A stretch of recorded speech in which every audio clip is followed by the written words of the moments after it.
बिस्मिल्लाहिर्रहमानिर्रहीम। नाज़रीन, मैं हूं जावेद बलोच और उम्मीद है आप लोग खैरियत से होंगे। आहिस्ता आहिस्ता सारी चीज़ें वादे होती जा रही हैं। हुकूमत साजी कैसे होनी है, किस तरह करनी है और किसने क्या करना है। आज तहरीक इंसाफ ने भी अपने पत्ते शो कर दिए हैं।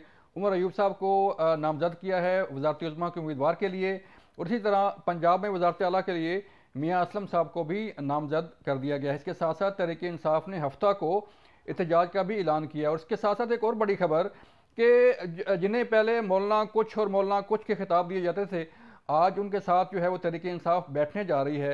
आज तहरीक इंसाफ जो है उनके साथ मुज़ाकरात करने जा रही है और साथ मांगने जा रही है कि हुकूमत सादी के लिए KP के अंदर और वफाक के अंदर जो है उनका साथ दिया जाए। इससे बात करेंगे।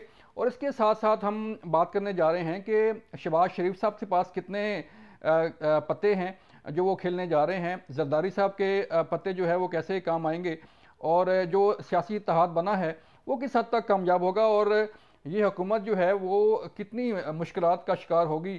क्योंकि तहरीक इंसाफ जैसी अगर अपोजिशन का सामना होगा इस सियासी इत्तेहाद को कौमी असम्बली के अंदर, तो फिर बड़ा मुश्किल होगा कि तहरीक इंसाफ को काबू में रखें और तहरीक इंसाफ के होते हुए जो है वो कोई ऐसी कानून साजी या बाकी चीज़ें वो आसानी से कर पाए। अल्दो महंगाई का जिन भी जो है वो बेकाबू है, बेरोज़गारी का भी सामना है, और जो चैलेंजेस सामने आ रहे हैं अभी से ही गैस की कीमतें और बिजली की कीमतों में इजाफा होने जा रहा है, तो फिर आगे चल के क्या होगा, इस पर बात करने जा रहे हैं। हमारे साथ मौजूद हैं आज खेलदास कोसानी साहब, मुस्लिम लीग नून के रहनुमा हैं। खेलदास साहब, शुक्रिया वक्त देने का। सेंटर हमायूं महमूद साहब हमें ज्वाइन करेंगे, उनका शुक्रिया। शमीला फ़ारूकी साहबा पीपल पार्टी की रहनुमा हैं, उनका शुक्रिया आप मैम, आपने हमें ज्वाइन किया। सबसे पहले खेलदास साहब, मैं आपकी तरफ आना चाह रहा हूँ। आज बड़ी अहम डेवलपमेंट हुई है इस्लामाबाद में। बैरिस्टर गौहर ने मुलाकात की तहरीक इंसाफ के बानी चेयरमैन साहब से अडयाला जेल में, और फिर बाद में ऐलान किया कि हम हफ्ते को एहतजाज करने जा रहे हैं। अभी खबर आई है कि उन्होंने मौलाना फजल रहमान साहब को भी फ़ोन किया है और ख्वाहिश का इजहार किया है कि वो मुलाकात करना चाह रहे हैं, और सियासी इत्तेहाद के लिए बात की जा रही है। तो क्या माजी में जो पहले इतना मौलाना साहब आपके साथ थे, अब जो है वो आपको छोड़ के वहाँ जा रहे हैं?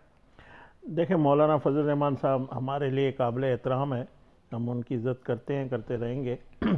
जहाँ तक मौलाना साहब की गुफ्तगू मैंने सुनी है, जो उन्होंने धांधली का इल्ज़ाम लगाया है, और बिल्कुल हो सकता है वो दुरुस्त हो, मगर मैं ये हक़ाइक़ आपके सामने रख रहा हूँ कि मौलाना साहब ने बलूचिस्तान से जो इतने अभी मैंडेट जो मिला है वो 2013 और 18 से उसको ज़्यादा मिला है। जी, मौलाना साहब को शिकस्त हुई है तो वो KPK में हुई है। ऐसे ही। सिंध में मौलाना साहब को ना 2013 में मैंडेट मिला था, ना 2018 में मिला था, ना 2024 में मिला है। हो सकता है कहीं सिंध में उनके साथ कोई अगर हुई है तो वो उनको दिखानी चाहिए किस हल्के में उनके साथ धांधली हुई है। या धांधली जो हुई है उसके साथ वो KPK में हुई है, और KPK में धांधली करने वाला जो आज़ाद उम्मीदवार हैं उनका ताल्लुक PTI से है, और वो जीते हैं। मौलाना साहब वहाँ से हारे हैं या ठीक। हरवाया गया है बकौल ठीक। मौलाना साहब के। ठीक है। अब ये बड़ा मज़ा का खेल है, आप भी सीनियर सहाफ़ी हैं, और हारने वाले और जीतने वाले इस चीज़ पे नुक्ते पे जमा मिल रहे हैं कि हमें धांधली के खिलाफ दोनों ही एहतजाज, धांधली, हाँ, दोनों ही धांधली। धांधली के खिलाफ एहतजाज करना है। तो ये बड़ा मज़ा का खेल है। मतलब मौलाना साहब जैसा सीनियर पॉलिटिशियन इस किस्म की अगर इनकी मुलाकात हो रही है, हमें कोई एतराज़ नहीं है, मगर क्या करेंगे, कैसे एहतजाज होगा, किसके खिलाफ एहतजाज होगा, या तो किस नुक्ते पे एहतजाज होगा, ये बड़ा सवाल है। और फिर देखें ना, KP के अंदर तो PTI एहतजाज कर रही है, ना उसे तस्लीम कर रही है और साथ साथ एहतजाज भी कर रही है, और पंजाब में कहती है धांधली हो गई है, और वहाँ पे जो जैसे मुख्तलिफ बड़े नाम जो देखिए, है वो हार जहाँ गए पे हैं। साद रफ़ीक ने अपनी शिकस्त भी तस्लीम की है, वहाँ हाँ पे जी। कहते हैं कि इलेक्शन जो है साफ शफाफ हुआ है। अगर खुरम दस्तगीर साहब को उन्होंने हरवाया है, वहाँ पे कहते हैं कि धांधली नहीं हुई है। अगर मुस्लिम लीग नून जहाँ जहाँ से जीती है वहाँ कहते हैं धांधली हुई। तो ये PTI का देखो मयार जो है, या जो इल्ज़ामात हैं या झूठ है, ये तो हम 2014 से देख रहे हैं। इस किस्म की पॉलिटिक्स, धरनों की सियासत, पाकिस्तान को 2014 में भी इन्होंने नुकसान देने की कोशिश की है। चीन के जो सदर आ रहे थे उस जी। वक्त ये किया गया, और जब 18 में भी वो खुद हुकूमत में आए उन्होंने हुक्मरान का काम होता है सर झुका के चलना होता है, मगर ये वैसा हुक्मरान था जो छोड़ूंगा नहीं, जेल में रखूंगा। उन्होंने जेल में रखा सबको, अपोजिशन को। जी जी। हमारे अपोजिशन लीडर उस वक्त के शहबाज शरीफ साहब ने कहा आए चार्टर और इकोनॉमी करें, उनको जेल में डाल दिया। जरदारी साहब ने उनको ऑफर की मिलके आगे बढ़े, नहीं कर दिया। अमेरिका में जाते हैं, बजाय के अपने मुल्क की नुमाइंदगी मैं नवाज शरीफ की एयर कंडीशन जेल से निकाल दूंगा। तो वो सियासत 2018 में जब वजीर आजम थे तो वो उन्होंने की। और अप्रैल के बाद जब हमने नो कॉन्फिडेंस मूव की तो उन्होंने एक एजिटेशन, एक अस्क्रियत वाली सियासत शुरू की, जिसमें मार धाड़, जलाओ गिराओ, और आखिर आखिर आखिर वो 9 मई का उसका नतीजा निकला। और अब भी वो 9 मई, कल भी मैं इनके एक जो सो कॉल्ड लीडर है आजकल, उनकी गुफ्तगू सुन रहा था। उन्होंने कहा 9 मई तो हमने किया है, मगर अब हम एक और 10 तारीख भी बनाएंगे। तो मतलब उनके इरादे जो है वो पाकिस्तान को, इलेक्शन हो गया है, हम तो कहते हैं हमारे साथ भी कहीं पे धांधली हुई है, मगर अगर हमें आगे बढ़ना है तो हमें पार्लियामेंट में आकर अपना किरदार अदा करना है। तो वो करने के बजाय फिर जलाओ घेराओ हुमायूं साहब, मैं आपकी तरफ आऊंगा सर। मुझे बताइएगा कि एक तो आपने आज एहतजाज का ऐलान किया है गौहर साहब ने, और मुझे थोड़ा सा ये बताइएगा कि क्योंकि पहले भी पंजाब के निगरान वज़ीर आला ये इशारा दे चुके हैं कि कोई और सानिया 9 मई भी हो सकता है। आज से 2-3 दिन पहले उनका ये बयान आया था, और आज आपने एहतजाज का ऐलान कर दिया है। ये वही एहतजाज, ज़ाहिर बात है जब लोग निकलेंगे तो फिर इश्तिहार फैलाने वाले भी होते हैं। आपकी तरफ ना इश्तिहार फैलाया जा रहा हो, लेकिन कोई ना कोई इश्तिहार फैला देता है। तो उसको कैसे कंट्रोल करेंगे इस एहतजाज को, कि क्या श्योरिटी है कि कोई गमला नहीं टूटेगा, कोई जलाओ घराव नहीं होगा? बिस्मिल्लाहिर्रहमानिर्रहीम। सबसे पहले मुझे नहीं पता ये किसने कहा था कि 2-3 दिन पहले कहा था, किसने कहा था कि निगरान वज़ीर आला पंजाब शेर अफजल मरवत साहब ने कहा। पंजाब नहीं, निगरान वज़ीर आला पंजाब ने ये कहा था कि कोई नया सानिया 9 मई भी हो सकता है। जो पीएमएलएन के कैंडिडेट है उनकी बात कर रहे हैं? नहीं, मैं निगरान वज़ीर आला की बात कर रहा हूँ, पंजाब के। वो पीएमएलएन वाले ना, पीएमएलएन वाले। अच्छा हाँ ठीक है, समझ आ गई। अच्छा देखिए, इस तरह ये है, इन लोगों ने ही सारा कुछ किया, इन लोगों ने ही सारा कुछ किया है, और ये दोबारा खुद प्लान करना चाह रहे हैं। इन लोगों ने दोबारा उसी तरीके से करना है। मुझे एक बात बताएं, किसी जगह पे अगर कोई चीज गलत होती है, और आप लोगों ने सबने देखा है, तो जितने भी मीडिया वाले सबने देखा है कि जिस तरीके से पाकिस्तान तहरीक इंसाफ को इस इलेक्शंस में, प्री पोल इलेक्शंस की रिगिंग स्टार्ट की थी, अगस्त से शुरू की। उसमें पहले इमरान खान को उन्होंने जेल में डाला, फिर उनके ऊपर 200 केसेस किए, फिर उनको करते करते फिर हमारे कैंडिडेट्स के खिलाफ, जस्ट टू फैसिलिटेट मियां नवाज शरीफ, फिर मियां नवाज शरीफ को वापस लाने से लेकर, जैसे 2018 में होता सर एक मिनट है ना, 2018 में इसका 1% भी नहीं हुआ था। 1% भी नहीं था, ठीक है ना, 1% भी नहीं हुआ था। इनमें से किसको वहां पे किससे उनका निशान लिया गया था 2018 में? मुझे पता है 2018 में कौन सी ऐसी पॉलिटिकल पार्टी थी जिसको झंडा तक लगाने की इजाजत नहीं थी? मुझे पता है वो कौन सी पॉलिटिकल पार्टी थी जिनके कैंडिडेट को अगवा कर दिया जाता था। वो कौन से वो थे कि जिनके कैंडिडेट के जब फॉर्म लेने जाते थे तो उनसे फॉर्म्स छीने जाते थे, उनके फॉर्म्स की नॉमिनेशन 100% तो मंजूर भी हो गए सर, आपके फॉर्म तो मंजूर भी हुए, फिर कहां के छीनने के फॉर्म और कहां के वो सारी चीजें? आपके सारों के तो फॉर्म्स नहीं हुए ना, कितनों के फॉर्म्स रिजेक्ट भी हुए हैं, और कितनी देर बाद कि फिर उसके बाद हम लोग लीगल बैटल लड़े तो उसके बाद हमें मिले, वरना शुरू में नहीं मिले। कितनी जगह पे थी कि जहां नेशनल असेंबली और प्रोविंशियल असेंबली में एक ही बंदे को हमारे जो वोटर्स हैं उनको ढूंढ कर जाना पड़ता था कि इस जगह पे पाकिस्तान तहरीक इंसाफ का ऊपर और नीचे जो वोट है, बड़ा वोट और छोटा वोट, वो किस सिंबल पर है, एक एक बंदे को देखना पड़ता था। इन सब चीजों के बावजूद जो अवाम ने मैंडेट दिया है वो हेवीली पाकिस्तान तहरीक इंसाफ को दिया है। अब उसके बेसिस पे हम ये नहीं कह रहे, हम कोई पॉलिटिकल नैरेटिव नहीं बना रहे, लेकिन हम ये कह रहे हैं हमारे पास ये फॉर्म 45 है। अगर आप समझते हैं आपके फॉर्म 45 है, तो हम जो उस जितने भी बाकी कैंडिडेट्स हैं उनके फॉर्म 45 भी निकाल लेते हैं। जैसे यहाँ पे मुस्तफा नवाज खोकर ने कहा हुआ है कि उनके फॉर्म 45 में भी पाकिस्तान तहरीक इंसाफ दोनों 47-48 से जीती हुई है। ठीक है। बसरा साहब उसमें जो फॉर्म 47 है उसमें ज्यादा वोट बसरा साहब के, लेकिन वो जिता दिया किसी और को, उसमें नाम किसी और का है लेकिन वोट्स इनके ज्यादा, नोटिफिकेशन किसी और का आ गया 49 में। तो ये सारी चीज फॉर्म 49 की बात कर रहा हूं, तो ये सारी चीजें जिस तरीके से हो रही है, और हम ये नहीं कह रहे कि केपी में धांधली नहीं है, हम कहते हैं केपी में भी आपको पता है कि सर मैं एहतजाज की बात कर रहा था हुमायूं साहब, मैं एहतजाज की बात कर रहा था कि एहतजाज को कैसे कंट्रोल करेंगे। अच्छा मैं एक बात बता देता हूँ, मुझे एक बात बताएं जी। हम लोग क्या, हमारा कोई जो आईनी है एहतजाज करने का, हम वो बिल्कुल ना करें, हम बिल्कुल बैठ जाएं, खामोश बैठ जाएं, जस्ट बिकॉज कि आप लोग कहते हो कि नहीं ये कर लेंगे। नंबर 2, आप लोग ये, मैं समझता हूं जहां हम बैठ रहे हैं वहां पे वीडियोस चलाएं, और उस वीडियोस में जैसे आप लोगों ने 9 मई के एक भी शख्स, वो जिन लोगों ने, जो लोग वीडियो में नजर आ रहे हैं कि कह रहे हैं कि गेट के अंदर के आओ जाओ, उनमें से एक को भी आइडेंटिफाई नहीं किया हुआ है, एक को भी उठाया नहीं है, चले एक को भी जेल में मुझे मुझे सर अपना शर्मिला फारूकी साहब को शामिल करना है। शर्मिला साहब बताइएगा कि जो कल के इत्तेहादी थे आपके, पीडीएम हुकूमत थी आपकी, और आज मौलाना फजल रहमान साहब जो है सबको छोड़ गए, नून लीग को भी छोड़ गए, आपको भी छोड़ गए, तो आप समझती हैं कि एक बड़ी जो हुकूमत आपकी बनने जा रही है, जो आपको अद्दी बढ़ती हासिल है, तो ये समझती हैं कि ये आपकी स्टेबल गवर्नमेंट होगी, इससे काम होगा हुकूमत के साथ? जी शुक्रिया बलोच साहब।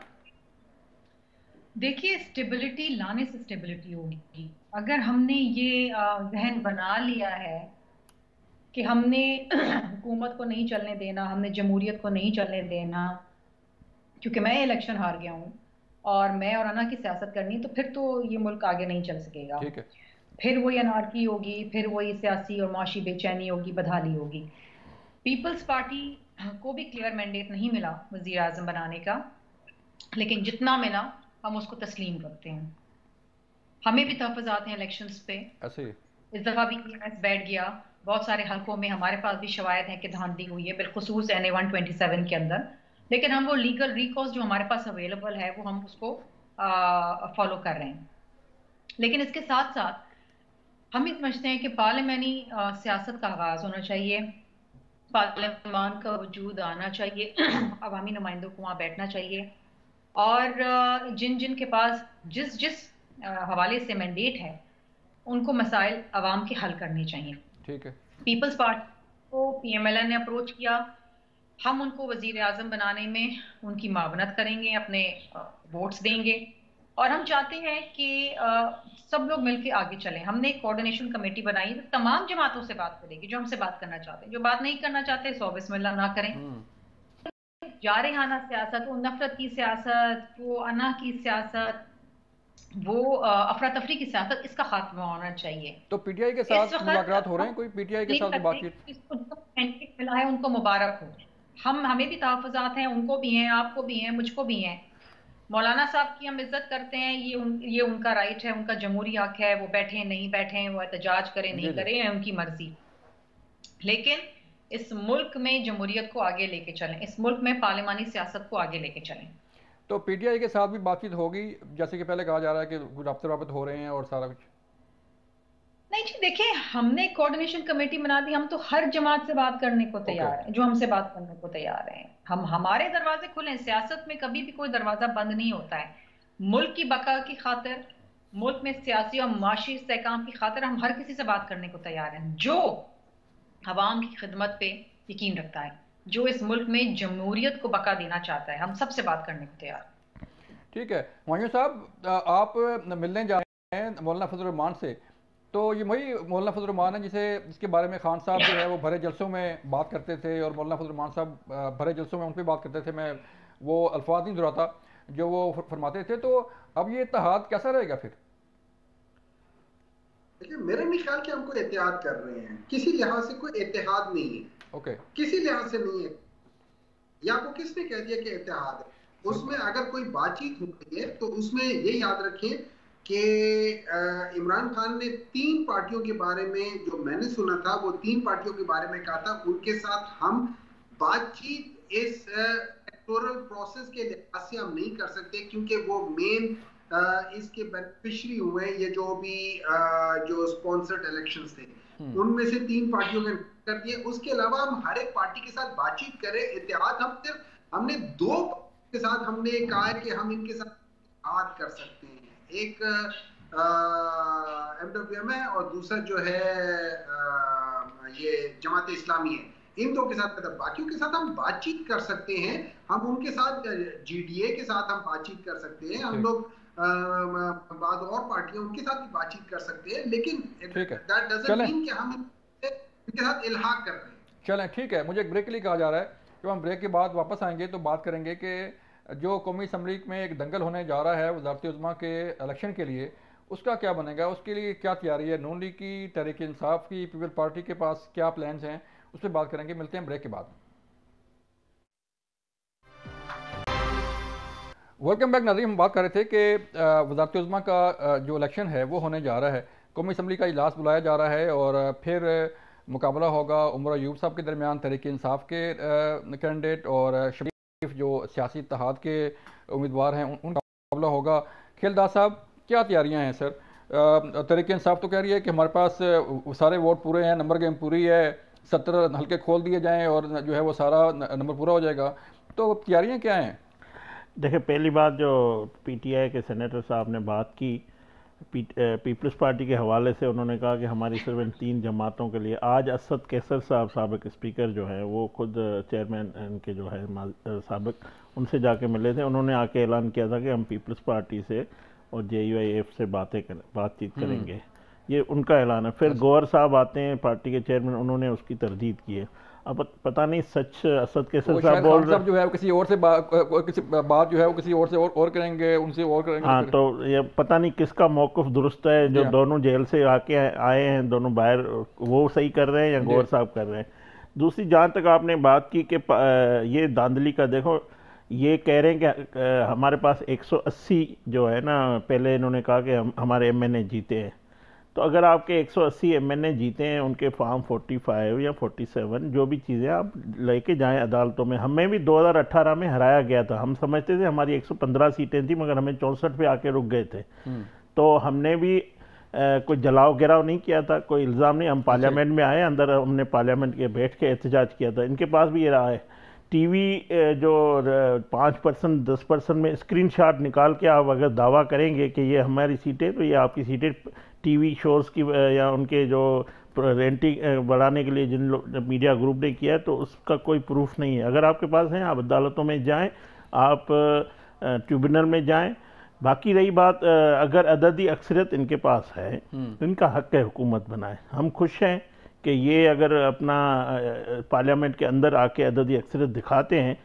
हमारे वज़ीर आज़म के उम्मीदवार शहबाज शरीफ साहब, जो पार्टी के सदर भी हैं, उन्होंने पहले भी कहा है, आप भले अगर हुकूमत बनाना चाहते हैं, हम अपोजिशन में बैठेंगे।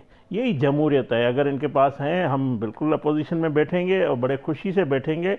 और हम समझते हैं अगर इनको मैंडेट है या इनसे कोई इताअत करना चाहता है, ये इनका हक है, जमहूरी हक है।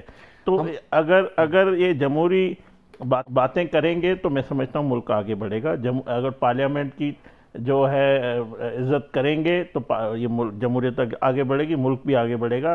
तो वक्त में ज़रूरत ये इंतशार झूठ की सियासत का नहीं है, अब जिम्मेवारी के साथ बात करनी पड़ेगी, जिम्मेदारी के साथ बात करनी पड़ेगी। अगर हमायूं साहब मुझे बताइएगा कि जो फॉर्म 45 का आप लोग कह रहे हैं, ये भी पहले भी सवाल उठाया जा रहा है कि, और दूसरा मैं सर कते कलामी, इनकी सोशल मीडिया ने जाली फॉर्म 45 बनाया, वो मैं निशानदेही करना चाहता हूँ। वो उन्होंने मीडिया एंकर को चलते हुए लाइव ट्रांसमिशन में उन्होंने मीडिया एंकर को देना, जो आप अदालतों में जाएं या उन चैनल और उन एंकर के साथ जाके आप रिजल्ट, क्या ऑथेंटिसिटी क्या है उन 45 फॉर्म की जो है कि वो कह रहे हैं कि फेक भी हो सकते हैं, जेली भी हो सकते हैं, तो साबित तो आपने करना है इलेक्शन कमीशन के सामने जाके या ट्रिब्यूनल के सामने जाके। देखिए, इसमें कोई भी शक नहीं है कि असल में तो इलेक्शन कमीशन के पास जाएंगे, फिर ट्रिब्यूनल में जाएंगे। हमने देख लिया इलेक्शन कमीशन का जो किरदार है, वो हमने देख लिया कितना बायस्ड है, किस तरीके से है। और उसके बाद फिर हमने किसी हद तक जो जजेस का जो किरदार है, हमने वो भी किसी हद तक देखा हुआ है। हम फिर भी सिस्टम के अंदर रहकर ही करेंगे और अपना फाइट करेंगे। रही भाई 45 फॉर्म 45 का वो तो आप उसको छोड़ दें, हम क्या करें, उस हलके में कंटेस्टेंट्स होते थे जो हमारी पार्टी के नहीं थे। फॉर एग्जांपल तहरीक लब्बैक पाकिस्तान ने कहा है कि यार हमें पता है कि इस हलके से तहरीक इंसाफ है, तो जीडीए वाले उन्होंने कहा कि हमें पता है कि यहाँ से कौन जीता है। जो जमात इस्लामी वाले उन्होंने कहा कि हमें पता है तहरीक इंसाफ जीता है, हम अपने यहाँ से करते हमें पता है। उसके बाद आप देखिए ये मुस्तफा खोकर दो हलकों में उन्होंने कहा है कि मुझे पता है कि यहाँ पे तहरीक इंसाफ और बाकी लोग तो करीब भी नहीं थे। तो जब हम लोगों को छोड़ दे हम क्या कहते हैं, आप उन हलकों में क्या की बात करें। ये मैं आपको मिसाल दे रहा हूँ, तकरीबन 25 से 30 उन हलकों की बात करूंगा। फिर आप इसको दूसरे तरीके से देखें, लाहौर में 14 नेशनल असेंबली के हलके हैं और 30 के करीब प्रोविंशियल असेंबली है। नेशनल असेंबली में 1,55,000 एक्स्ट्रा वोट पड़े as compared to provincial assemblies. अब मैं सोचता हूं कि वो 1,55,000 ऐसे कौन से वोटर्स हैं कि जो वहां गए हैं, उन्होंने नेशनल डॉक्टर साहब सर यही मैंडेट डॉक्टर साहब यही मैंडेट आपको मिला है केपी के अंदर, और आप कह रहे हैं कि वहां बड़ा अच्छा इलेक्शन हो गया सिवाय 3-4 हलकों के, और यही इलेक्शन हुआ था वहां पे पंजाब में, और आप कह रहे हैं कि धांधली हो गई है, सिंध के अंदर धांधली हो गई है, बलूचिस्तान के अंदर धांधली हो गई है। तो इसी इलेक्शन कमीशन के होते हुए आपको ये सारा मैंडेट मिला ना? ऐसा होता है, मैं आपको एक चीज बता देता हूँ। इस तरह होता है कि हम लोगों ने हर हलके के बारे में नहीं कहा। 266 हलके थे, हमने 266 का नाम नहीं लिया, हमने का नाम लिया। और जैसे अभी मेरे भाई कह रहे थे कि टीवी में जाके 5% 10%, मेरे भाई 5% 10% नहीं है। हम लोगों ने सुबह 3 बजे की वाली किया जिसमें 50%, 40%, 35%, 60% रिजल्ट आए थे। मियां नवाज शरीफ का जो आखिरी जो आया हुआ था वो 3 बजे वो बताया हुआ था उसमें। और ये याद रखिए, इनमें बहुत सारे ऐसे थे कि जहां पे जैसे जैसे फॉर्म 45 हो रहे थे तो उनको टीवी वाले तो जरा उसके थ्रू जा रहे थे ना, क्या कह सकते हैं, इलेक्शन कमेटी के थ्रू, क्योंकि उन्होंने पैमरा के लिहाज करना। लेकिन बहुत जब वो फॉर्म 45 उसी वक्त अनाउंस हो रहे थे, क्योंकि आपके लोग जो जितने लोग भी अंदर बैठे होते तो बाहर निकल के उसको अपलोड करते थे। आपने देखा, आप क्या कहना चाह रहे हैं? जी मैं ये कहना चाह रहा हूँ कि गौहर साहब ने इलेक्शन वाले रात देर से एक टीवी एंकर को कहा कि हमने 170 सीटें जीती है। तो उन्होंने सवाल किया कि आप मुझे बताएं कि आपने सिंध से कितनी कौमी असेंबली की नशस्त जीती है। तो उन्होंने कहा ये मुझे पता नहीं है। उनसे पूछा कि पंजाब में आपने 170 में से कितनी सीटें जीती है, बोला वो भी मुझे नहीं पता। उनसे पूछा गया कि आप बलूचिस्तान से आप कह रहे हैं 170 में से कितनी सीटें जीती, बोला मुझे वो भी नहीं पता। मुझे अभी एक मतलब आप चेक कराएं कि जिस उम्मीदवार का बलूचिस्तान में ऐलान किया गया है वज़ीर आला के सालार साहब का, वो उसने इलेक्शन कौन से कौमी असेंबली पे लड़ा है या सूबाई असेंबली पे। तो इनके चेयरमैन की जो जहन है या जो उनको कुछ पता नहीं है कि मैं क्या कह रहा हूँ, मेरी पार्टी की पोजीशन क्या है, कितने उम्मीदवार। तो ये इसी तरह दावा है, आप 170 की कर रहे हैं। आप बिल्कुल अगर 45 47 आपके पास है, आप इलेक्शन कमीशन कानून सब मौजूद है। हम भी समझते हैं हमें भी कहीं कहीं हराया गया, तो हम भी अदालतों का दरवाज़ा खटकाएंगे, ना कि टीवी पे दावा करेंगे। तो फिर ये आगे नहीं बढ़ेंगे, फिर आप इसी में फंसे रहेंगे। सिस्टम जो है ऐसे आगे नहीं बढ़ सकता। मुझे ब्रेक के लिए कहा जा रहा है, जब हम ब्रेक से वापस आएंगे तो फिर मैं जाऊंगा शर्मिला फरूकी साहब के पास और उनसे पूछेंगे कि पीपल्स पार्टी के पास क्या पत्तियां खेलने के लिए, चूँकि बड़ा सियासी इत्तेहाद है और उनका कैंडिडेट हैं शहबाज शरीफ साहब, उनको जितवाने के लिए उनके पास क्या प्लान्स हैं। मिलते हैं ब्रेक के बाद।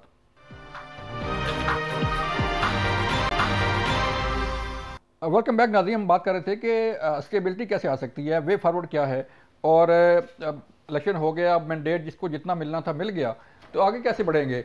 शर्मिला साहब, मैं आपके पास आना चाहूँगा, मुझे बताइएगा कि अब वे फॉरवर्ड क्या है। तहरीक इंसाफ कह रही है हमने 170 का फिगर दे रही है। खिलदार साहब मेरे पास बैठे हुए हैं, उनके पास जो नंबर गेम है। आप जो है पीपल पार्टी ने अपना जो मैंडेट है वो तस्लीम किया है, आगे बढ़ रही है। तो अगर इसी तरह जो है वो अगले 3-4 साल जो गवर्नमेंट रहेगी या 5 साल रहेगी, अगर हम इसी तरह लड़ते रहे और कौमी असम्बली के अंदर जो है बजाय कानून साजी के, बजाय अवाम की बात करने के दंगा फसाद होता रहा, तो फिर सिस्टम कैसे चलेगा। बलोच साहब, पीटीआई के दौर में क्या सिस्टम चल रहा था? नहीं चल रहा था ना। ये हुकूमत में थे तो भी ऐसा लगता था कि ऑपोजिशन के अंदर है, ये हर चीज पे इतना ववेला मचाते थे। बात ये है कि अब ये क्लेम करना कि जी 170 या 180, मैं तो कहती हूँ कि सारी की सारी सीटें इन्हीं की हैं। ये तो कुछ भी कह सकते हैं। बात ये है कि जहां जहां इनको इश्यूज हैं, इनके पास शवायद हैं, इनको तहफ़्फ़ुज़ात हैं, इनके पास एक लीगल रिकॉर्स मौजूद है, उसको अडॉप्ट करें। हम शो ये कर रहे होंगे। पीपल्स पार्टी को भी कुछ हलकों के ऊपर तहफ़्फ़ुज़ात हैं, इसमें कराची भी है, जिसमें लाहौर भी है, और हम अपना जो लीगल रिकॉर्स है उसको अडॉप्ट कर रहे हैं। हम इलेक्शन कमीशन के पास भी गए। देखिए, मुल्क को आगे चलना है, जिसको जो मैंडेट मिला है, जितना भी इस वक्त मिला है, उसको तस्लीम करें, आगे चलें, पार्लिमानी सियासत का आगाज करें, हुकूमत बनाएं, लोगों के मसाइल हल करें। अब लोगों ने हमें ये वोट दिए हैं, लड़ने के तो लिए नहीं दिए ना कि एक दूसरे से हम लड़ते रहें। क्या हम बाकी 2-3 साल इसी तरह गुजार देंगे लड़ लड़ के? नहीं जी, मुझे 100 सीटें क्यों मिली, मेरी तो 70 और थी। हम कहेंगे जी हमें 55 सीटें क्यों मिली, हमारी तो 50 और थी। ऐसा ही है। देखिए, इस वक्त सिस्टम चलना चाहिए। और सिस्टम क्यों चलना चाहिए? क्योंकि आवाम के मसाइल हल होने चाहिए। ये बेचारी आवाम जो निकली है बाहर वोट देने के लिए, इस जाहिर उम्मीद बात है, में उन्होंने वोट दिया है। कि उनके नुमाइंदे जाएंगे, पार्लियामान में बैठेंगे, कुछ महंगाई में कमी होगी, कुछ रोजगार मिलेगा, कुछ मईशत का पहिया चलेगा, कुछ महंगाई में कमी होगी, तो खुदारा उनके लिए भी तो कुछ काम कर लें। मैं ही हुकूमत बनाऊं, मैं इससे नहीं बात करूंगा, मैं उससे नहीं बात करूंगा। पीपल्स पार्टी तो हर किसी से बात करने को तैयार है। हम तो इस जमहूरियत को आगे लेके चलना चाहते हैं, और इसमें हमें जितना मैंडेट मिला है ठीक है, हमें एक सिंपल मेजोरिटी नहीं मिली, हम इसे तस्लीम करते हैं। जिसको जो मिला है, किसी को भी नहीं मिली सिंपल जाहिर मेजोरिटी। बात है, हर एक के मैंडेट का एहतराम करना चाहिए, हर एक के मैंडेट का एहतराम करना चाहिए। हुमायूं साहब, मुझे बताइएगा, अब जाहिर बात है जो मैंडेट आपको मिलना था या आप क्लेम कर रहे हैं वो मिलता है नहीं मिलता, पीपल पार्टी तस्लीम कर रही है, खेलदार साहब नून लीग वाले तस्लीम कर रहे हैं, तो बजाय आपस में जो है वो लड़ाई लड़ने के या एहतजाज करने के पब्लिक इशू पे बात करनी चाहिए, या पब्लिक के लिए जो मसाइल हैं उनके हल के लिए बात करनी चाहिए। जो कहा जाता है कि चार्टर ऑफ इकानमी हो, चार्टर ऑफ जमहूरियत हो, तो उसके लिए क्या पीटीआई को अपना रोल प्ले करेगी? देखिए, इस तरह है कि हम लोगों ने एक चीज पिछले 2 साल में सीखी है कि पाकिस्तान में आइन को आप किसी बात भी किसी तरीके से भी आप रगड़ सकते हो बगैर किसी मसले के। हमने देखा है कि जो आर्टिकल 17 था उसको रगड़ दिया, किसी को परवाह नहीं है। हमने देखा कि इलेक्शन एक्ट्स के खिलाफ वर्जी की गई है, उसमें जो 215 में जो चीजें थी उसके बावजूद भी उसके ऊपर गलत तरीके से अमल हुआ है। हमने देखा है कि जो 2 प्रोविंशियल असेंबलीज को जब डिसॉल्व हो जाती है तो 90 डेज के अंदर इलेक्शन होता है, लेकिन वही असेंबली जो है ना उसके खिलाफ रेजोल्यूशन लाती है, और वो हालांकि सुप्रीम कोर्ट कहता भी है इलेक्शन कराओ, लेकिन कैबिनेट कहती है कि हम इलेक्शन नहीं करा सकते, इलेक्शन कमीशन कहती है हम इलेक्शन नहीं करा सकते। और हमने देखा 1 साल की 3 महीनों की बजाय 1 साल करी है। तो उससे हमने एक चीज सीखी है कि जिस जगह पे आइन नहीं होता वहां पे जरा आपने थोड़ा से सोच करने होते हैं, आपने आइन के मुताबिक करने, आपने थोड़ी सी जरा देखनी है कि यहाँ पे 2 नंबरियां बहुत है। तो हम लोग पार्लियामेंट में जरूर जाएंगे, हम पार्लियामेंट के अंदर रहते हुए करेंगे, लेकिन दैट डजंट मीन कि जहां पे हमारा जब हम कंट्री गवर्नमेंट होगी या हम कहते हैं जमहूरियत के लिए करेंगे, तो लोगों ने वोट जो दिए वो हमें कहते हैं कि वोट इनको हमने वोट आपको दिया है, इनको कैसे वो मिल, इनको कैसे, हम उनके लिए लड़ रहे हैं। यही बात ये दोनों चीजें पैरेलल चल रही हैं। हम एक तरफ पे मतलब ये लड़ाई सर जारी रहेगी, लगता है ये लड़ाई जारी रहेगी डॉक्टर साहब। तो सर ये तो देखिए ना, पहले आप लोगों की जो है जब गवर्नमेंट खत्म हुई तो आपने खुद ही केपी की गवर्नमेंट खत्म कर दी, असेंबली से बाहर आ गए, अब मौका मिला है आपको असेंबली के अंदर भी तो आपको रोल प्ले करना चाहिए ना। मुझे बात सुन लेना, अगर फर्ज करें मैं आपका घर हथियार लेता हूं तो आप मुझसे एक कानूनी जंग भी लड़ेंगे और साथ साथ अपनी जॉब करेंगे ना, आपकी एक जॉब है, आप वो भी करते रहेंगे, लेकिन कानूनी जंग भी लड़ते रहेंगे और मेरे साथ वो हक है। हम पार्लियामेंट के अंदर जाएंगे और अपना काम करते रहेंगे जो पार्लियामेंट का काम है, लेकिन उसके साथ हम जरूर ये कानूनी जंग लड़ेंगे, और उस वक्त तक लड़ेंगे जब तक हम इसको, क्योंकि देखिए जब तक ये मसला नहीं हल हो जाता free fair and transparent election का, पाकिस्तान में ये हमेशा किसी न किसी को बाहर से लाके, किसी को काम पे लाके, किसी को किस तरीके से करके 160 की बजाय 80 सीटों वालों को वो हुकूमत ने दी, किसी को कुछ कर दिया, ये चीजें चलती रहेंगी। इस चीजों को चाहे जिसमें मर्जी, चाहे इसमें हमने भी बेनिफिशियरी रहे, सारे बेनिफिशियरी रहे, इस चीज को खत्म होना है, फ्यूचर के लिए खत्म होना है। तो हम उसकी स्ट्रगल करें, जो कि जमहूरियत की सबसे बड़ी जंग, जमहूरियत की जंग है। चलें खिलदार साहब, ये वही इलेक्शन कमीशन है ना जिसको तहरीक इंसाफ ने ही जो है वो बनाया था, सिकंदर सुल्तान राजा को अपॉइंट किया था, फिर उसी इलेक्शन कमीशन के पर अदम एतमाद किया गया, फिर उसी इलेक्शन कमीशन ने फैसले भी दिए इनके खिलाफ तहरीक इंसाफ के। तो सिस्टम के अंदर से ही लोगों ने आना ना है। जैसे हुमायूं साहब कह रहे हैं कि हम कानूनी जंग लड़ते रहेंगे, तो सिस्टम मैं चलाऊंगा, आप चलाएंगे, या हुमायूं साहब चलाएंगे, या बाकी लोग चलाएंगे? देखिए, पहली बात, हुमायूं साहब कह रहे हैं कि हमें मैंडेट पाकिस्तान से मिला है। इनका मैंडेट आप देख लें, 17 मिलियन है, तो 40-41 हमारा भी है, जो हम बाकी जमाते हैं। मुस्लिम लीग नून ने भी पहले से ज़्यादा वोट लिए हैं। 1,32,00,000 वोट हमने 2018 में लिए थे, और 10-12 लाख वोट हमारे अभी भी बढ़े हैं। तो हमारा भी मैंडेट है। पीपल्स पार्टी, जैसे शर्मिला साहबा कह रही, पाकिस्तान ने तो तमाम जमातों को मैंडेट दिया है, तो आप पाकिस्तान के अवाम के मैंडेट का एहतराम करें और मिलकर, अवाम का मैसेज है कि मिलकर चलें, मिलकर करें। तो ये मैंडेट है पाकिस्तान की अवाम का। तो आप पार्लियामेंट के अंदर आएँ, अगर आपके पास अक्सरियत है, आप हुकूमत बनाएं। हम दिल से, खुले दिल से आपको कौमी मामलात में, मईशत पे हम आपको सपोर्ट करेंगे। हमारे वज़ीर-ए-आज़म के उम्मीदवार ने आपको ऑफर की है। पहले भी हमने चार्टर ऑफ इकोनॉमी को, जब आपकी हुकूमत थी, हमने कहा था, क्योंकि हमारे जो क़यादत है या हमारी जो जमात है, हम मुल्क संवारने वाले, हम मुल्क को बिगाड़ने वाले नहीं हैं। इलेक्शन के जो अब आपने सवाल उठाया, जब अमेरिका में इलेक्शन होता है, वहाँ पे भी कहा जाता है कि रशिया से जो टेक्नोलॉजी थी, उस पर भी सवालात उठते हैं। भारत में इलेक्शन होता है, वहाँ पे भी सवालात उठते हैं। क्या मुझे ये बताया जाए, भारत में जब इलेक्शन होता है तो नताइज कब आते हैं? क्या भारत की टीवी चैनल, क्या दुनिया के बाकी टीवी चैनल के एंकर 5% पे आके राय बनाते हैं, आके इस तरह मुतनाज़ा इलेक्शन बनाते हैं? तो इसके लिए भी हमें तमाम जमातों को, सियासी जमातों को एक कानून साजी करनी चाहिए। इलेक्शन कमीशन को मजीद हमें मजबूत करना चाहिए। मीडिया का जो अपना रोल है इलेक्शन में, उसका अपना तयन करना चाहिए। सियासतदान पार्टियों का अपना करना चाहिए। अवाम के लिए हमें मजीद, ये सारे काम कहाँ हो सकते हैं? ये पार्लियामेंट में हो सकते हैं। पार्लियामेंट में तब होंगे जब आप पार्लियामेंट को इज्जत देंगे, पार्लियामेंट के बिजनेस में बैठेंगे। अगर आप, जैसे 2018 में आपको पाकिस्तान की अवाम ने मैंडेट दिया था, वही आपकी जमात है जिन्होंने पंजाब में इस्तीफ़ा दिए, जिन्होंने कौमी असम्बली में इस्तीफ़ा दिए, जिन्होंने KPK में अपना मैंडेट तोड़ दिया। तो पाकिस्तान की अवाम आपको बार बार मैंडेट इसलिए नहीं देती कि आप जाके हमारे मैंडेट को जो है तोइन करें और आप इस्तीफ़ा दे के इंतशार का रास्ता करें। बहुत शुक्रिया, टाइम ख़त्म हो गया। मसला यही है कि सब जमातों को मिलकर चलना चाहिए। अगर सब जमातें मिलकर चलेंगी तभी मसाइल हल होंगे, और पार्लियामान का जो काम है अगर वो सही तरीके से करेगी तो तभी जो है जो मैंडेट है उसका एहतराम सामने आएगा। ये था आज का प्रोग्राम। अपना ख्याल रखिएगा। अल्लाह हाफिज़।